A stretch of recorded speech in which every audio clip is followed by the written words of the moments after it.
This is Mark Lee with Team Future, and today I'm just going to talk a little about finances. One of the things that I've noticed in business, a lot of people are talking about, oh, I can't afford this, can't afford that. You know what? I'm in the same boat a lot of times too, and you really have to prioritize where you spend your money. How often are you going out and buying a fancy coffee drink versus just brewing some at home? How much are you spending on sodas and stuff like that versus drinking water, being healthier and drinking water, or even going and getting yourself a soda stream and making your own sodas, or pop, or Coke, or wherever part of the country or world you're in and what you want to call it. There's just different things that you can really cut back on that will greatly increase your finances, but then also maybe better off for you. And one that I really want to talk about is when it comes to cable TV.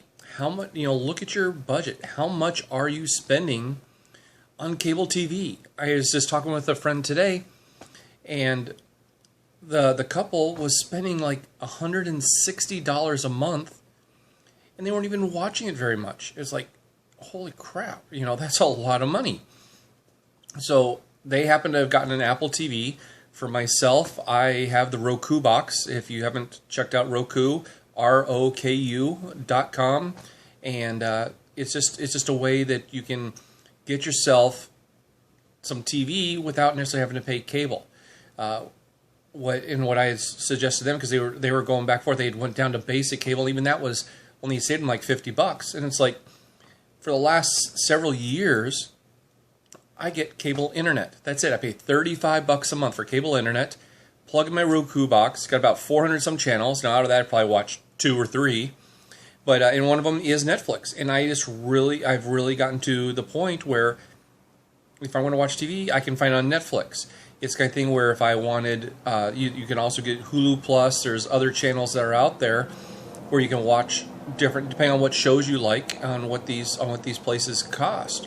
But I pay like $8 a month for Netflix. Hulu Plus is about $8 a month. There's some others out there that are $2 a month, $3 a month, or even free. There's lots and lots of channels that are internet based that are free out there. And can you imagine taking your cable bill from $150, $160, and knocking it down to like $35 a month plus, let's say after taxes, you're at $10 now. You're at, like, say $45 a month. Then same couple I was talking with, they had no idea that you go out and buy a digital antenna that you can put in your house. They're all over the place. Go on Amazon, get yourself a digital antenna that's a decent, that's going to run you $35 to $80 somewhere in there one time. Plug it into your digital TV, and now you got over-the-air programming, just like when we used to have when we had rabbit ears. But now it's coming with the digital signal. You're able to get your local programming for free. And it's like there's really no reason that you be spending all this hundreds of dollars to go to cable when you're not going to use it. So let's say we take that $150, we knock it down to like $45. I mean, holy smokes, you're sitting at $105 savings. You're over $1,200 a year. $1,200 a year. Don't you think that's going to be able to afford that business that you couldn't afford, that auto ship that you couldn't afford, to get some of that products? Maybe buying some advertising and increasing your business that much further, because now you can have advertising going out and really starting to promote yourself more. And that's just one item. Like I said, cable's a big thing, and I think that's probably one of the easiest things. And then, like I said, going, how much are you spending on coffee every month?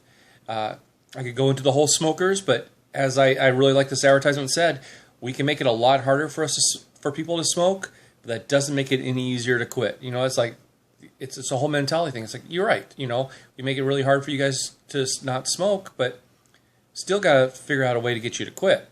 And that's if you want to quit. But anyway, you may have cigarettes, or how often do you go out drinking? Well, maybe instead of having 3 or 4 beers, what if you only had 1 beer? Just little bits here add up so that over the month now you maybe have an extra $50. You have an extra $60, $70, $80 you could put towards your marketing, put towards buying extra product for samples. So take a look at your budget. How much are you spending on things that you don't absolutely have to have? Or maybe there is a replacement, or a substitute that you could use that's going to end up being cheaper. And in some cases, like I said, like the SodaStream, it may be a lot healthier for you than buying cans of soda or bottles of soda. And so that's really about it today. Just move forward, and I'll see you in the future.